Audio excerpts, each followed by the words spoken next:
Let's give them something to talk about. What about love, Lou? Let's give them something to talk about. Bye.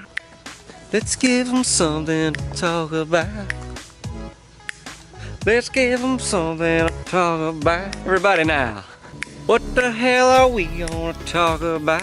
What is up, Tag and Brag Nation? It is Trail Camera Tuesday, and today I'm gonna give you the simplest tip in the game. Try to face all your cameras north and south, and we're gonna talk about placement of your camera on the tree. I know most of you are like, yeah, duh, we know how to do this. No, y'all don't. Took me a few years to know how to do this, okay? Took me a lot of messing up to know how to do this, okay? Everyone's like, it's too easy, it's like riding a bike, okay? Riding a bike, start out hard, okay? Got a few scrapes on my knees when I started riding a bike, okay? Messed up a few pictures while I started setting up trail cameras, okay? Facing your cameras north and south. Have you ever heard the saying, sun rises in the east and it's gonna set in the west? Yeah, I mean, that's more of a fact, not really a saying, but go ahead. If your camera is facing generally east or west, you're gonna get sunlight right into your picture, either in the morning or in the evening, and I believe deer tend to move in the evening and in the morning. So at that crucial time, you don't want whitewash on your pictures. I mean, would you enjoy this video if I look like this? Drive you nuts. I can't see if he's a 4-point or 6-point. You set up a spot,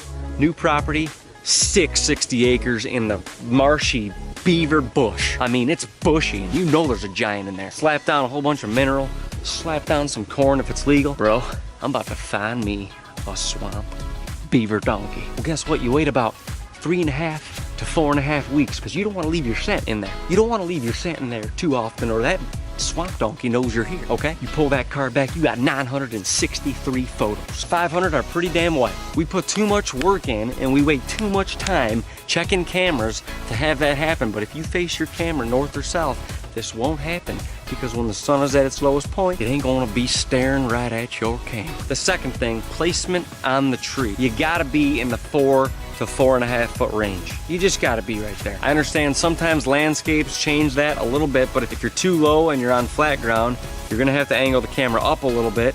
If you're too high and you're on flat ground, you're gonna have to angle the camera down a little bit. These cameras have ability. They got flash ranges and detection distances. All right, cuz you ain't speaking my language. If you got a camera that's got a great detection distance and it's pointing 20 feet into the ground because it's 6 feet up into the tree, well, you're not utilizing your camera to its potential. If your camera's 2 feet off the ground and it's slightly angled up, well, once it gets 20 to 30 feet out, now it's just shooting off into space. You ain't gonna hit a space peanut with your camera. So obviously, if the ground is level, you wanna be 4 to 4.5 feet off the ground. It's gonna be perfect level to get a full detection distance and get a full flash range so that you can get the best picture quality possible. When a deer's in front of your camera, most of us want it to take a picture. Well, if it's too low and it's angling up and a deer's out there at 30 yards, it might not take a picture of them because its detection laser radar might be shooting about 4 feet over its back. Guys, this is one of the reasons why we use Exodus cameras, the Gen 2 cameras, the screens, the LCD screens on these cameras that show you your picture as you set your camera up is a invaluable tool. Nearly every time we set up a trail camera, you put it on the tree, you put it on setup or even on mode, you're gonna see the picture. I guarantee you we're adjusting the camera after that because the picture is not right. If anyone wants to check out a new Exodus camera, go to ExodusOutdoorGear.com to check them out and type in TNB18 at checkout to get 10% off your order. Tag and Brag Nation, we'll see you next week. Son of a bitch.